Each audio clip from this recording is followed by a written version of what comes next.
Gulong-gulong nga pala ako sa mga oras na to dahil hindi ko alam kung ano i-content ko.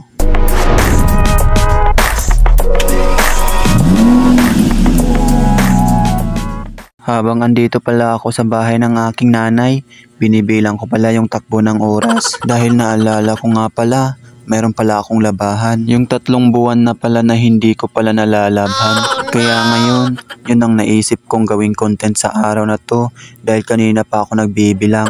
At eto na nga pala ako guys, so nasa loob na pala ako ng aming CR. Huwag nyo na lang pong papansinin yan dahil napaka-unique po yan. Sa ngayon, magpapanggap muna tayo ngayong mayaman. Ito nga pala ang aming washing machine with generator. Yung tipong pwede ba siya kahit mag-brand out. Kaya mula sa araw na to, malalaman nyo na ang anong sekreto ko.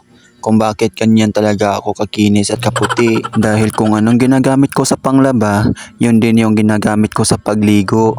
Kaya wag nyo po akong gagayahin. Shoot! Kaya pala walang may natagal sa akin.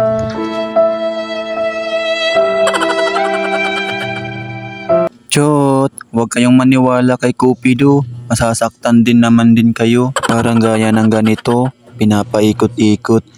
Chut! Ayan, maraming salamat sa panonood ng aking video. Huwag niyo pong kakalimutang i-like. Thank you!